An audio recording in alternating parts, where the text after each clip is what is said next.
Hey guys, it's me. I know it's been a while. I am so stinky because I was just outside doing my yard, and then I was like, oh my gosh, I haven't done Harry Potter in a couple of days. So I am here to do Harry Potter for you guys now. But again, be glad it's not smell-o-vision because I'm super duper stinky, but my yard looks good. I don't know if you can see it through the window, but it does. And probably in the background you can hear Hercules panting because he's been outside with me. Girls, can you call Hercules over there and see if he'll come over there? Okay. All right, so let's see. Yesterday, I was building your Lion, the Witch, and the Wardrobe for chapter 2, your Google Forms, and so that's done. And so Miss Hahn is incorporating some stuff in there with me for me today, and so I'll have that ready for you. I'm going to check your Google Forms tonight. I checked like 1 or 2 yesterday. And don't forget to copy your daily thing and then submit your copy that you made that you filled in for me. I got one of those today, I think from Tristan maybe. I started this book. I finished my second book and I'm on my third one called Welcome to the Pineaway Motel and Cabins, about this lady who's dead. And she goes back and like figures out what's happening with all of her people. So I'm only on, let's see, page 20, but still it's good. Okay, so we are Harry Pottering, and we're gonna have our next Zoom meeting on Monday at 1 o'clock, I think, or 1:30. I will schedule it today for you guys, so because I forgot that Monday was coming right up. Okay, so we are on the Halloween section, and remember that Harry is learning to play Quidditch from Wood. What's Wood's first name?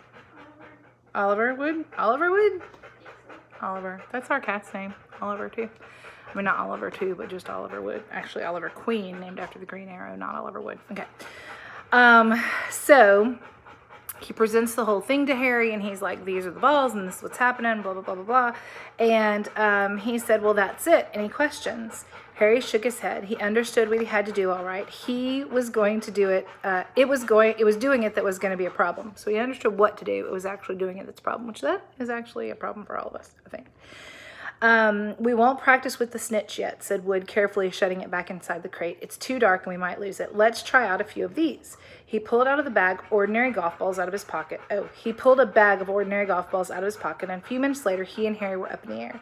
Wood throwing golf balls as hard as he could in every direction for Harry to catch. Harry didn't even miss a single one, and Wood was delighted. After half an hour, night had already fallen, and they couldn't carry on. Too dark. That Quidditch Cup will have our name on it this year. Hold on just a second. Extra noise. You have got to stop panting. Go over there with the girls. And Reagan's making a cake, so that was that noise. Sorry, her cake is done. Harry didn't miss a single one, and Wood was delighted. After half an hour, night had already fallen, and they couldn't carry on. Dude. Just asking what Alexa's notification was. Alexa today delivered a package. No, Alexa didn't deliver a package. An Amazon package came, because you know I love Amazon, because all good things come from Amazon, my dad says. That Quidditch Cup will have our name on it this year, said Wood happily as they trudged back up to the castle. I wouldn't be surprised if you turn out better than Charlie Weasley, and he could have played for England if he hadn't gone off chasing dragons. You know, that is Ron's older brother, because, you know, Ron has like a gazillion brothers. Perhaps it was because he was now so busy, what with Quidditch practice 3 evenings a week on top of all of his homework, but Harry could hardly believe it when he realized he'd already been at Hogwarts for 2 months. The castle felt more like home than Privet Drive had ever felt. His lessons, too, were becoming more and more interesting now that they had mastered the basics. On Halloween morning, they woke to the delicious smell of baking pumpkin wafting through the corridors. Even better, Professor Flitwick announced in charms that he thought they were ready to start making objects fly, something they had all been dying to try since they'd seen him make Neville's toad zoom around the classroom. Professor Flitwick put the class into pairs to practice. Harry's partner was Seamus Finnegan, which was a relief because Neville had been trying to catch his eye. Ron, however, was to be working with Hermione Granger. It was hard to tell whether Ron or Hermione was angrier about this. She hadn't spoken to either of them since the day Harry's broomstick had arrived. Now, don't forget the nice wrist movement we've been practicing, squeaked Professor Flitwick, perched on top of his pile of books as usual. Swish and flick. Remember, swish and flick. And saying the magic words properly is very important too. Never forget Wizard Bafruto, who said S instead of F and found himself on the floor with a buffalo on his chest. It was very difficult. Harry and Seamus swished and flicked, but the feather they were supposed to be sending skyward just lay on the desktop. Seamus got so impatient that he prodded it with his wand and then set fire to it, and Harry had to put it out with his hat.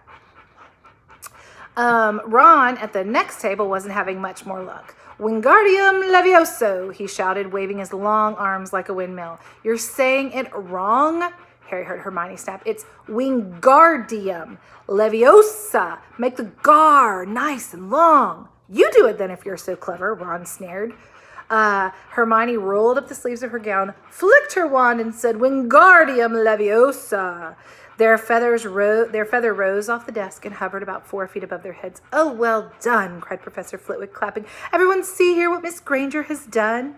Ron was in a very bad mood by the end of the class. It was no wonder that no one could stand her, he said to Harry as they pushed their way through the crowded corridor. She's a nightmare, honestly. Someone knocked into Harry as they hurried past him, and it was Hermione. Harry caught a glimpse of her face and was startled to see that she was in tears. I think she heard you. So, said Ron, but he looked a bit uncomfortable. She must have noticed she's got no friends. That's a horrible feeling, don't you think? Makes me feel bad. You know, I got Miss Rowland and Miss Holland. They're my BFFs. Hermione didn't turn up for the next class, and it wasn't seen all afternoon. On their way down to the Great Hall for the Halloween feast, and look how interesting, I don't know if you can see it, but when they spell Halloween, can you see it there? I don't know, let me find it, I'll underline it. When he spells Halloween in here, look how they spell it. Like they put an apostrophe between the two E's. Interesting. I don't know why. Oh, where are we? On their way down to the Great Hall for the Halloween feast, Harry and Ron overheard Parvati Patel tell her friend Lavender that Hermione was crying in the girls' toilet and wanted to be left alone. Ron looked still more awkward at this, but a moment later they had entered the Great Hall where the Halloween decorations put Hermione out of their minds. 1,000 live bats fluttered from the walls and ceiling, while thousands more swooped over the tables in low black clouds, making the candles and the pumpkins stutter. The feast appeared suddenly on the golden plates, or as it had at the start of term banquet. Harry was just helping himself to a jacket potato when Professor Quirrell came sprinting down the hall, his turban askew, terror on his face. Everyone stared as he reached Professor Dumbledore's chair and slumped against the table and gasped, Troll in the dungeons. I thought you ought to know. Then he sank to the floor in a dead faint. Now remember, this is the, what's it called, Spencer? The what against the dark arts? The defense against the dark arts teacher. And seriously, it's a troll and he gets freaked out? Whatever. There was an uproar. It took several purple firecrackers exploding from the end of Professor Dumbledore's wand to bring silence. Prefects, he rumbled. Lead your houses back to the dormitories immediately. Percy was in his element. Follow me. Stick together, first years. No need to fear the troll. If you follow my orders, stay close behind me now. Make way. First years coming through. Excuse me, I'm a prefect. How could a troll get in? Harry asked as they climbed the stairs. Don't ask me. They're supposed to be really stupid, said Ron. Maybe Peeves let it in for a Halloween joke. They passed different groups of people different people hurrying in different directions. And as they jostled their way through a crowd of confused Hufflepuffs, Harry suddenly grabbed Ron's arm. I just thought, Hermione, what about her? She doesn't know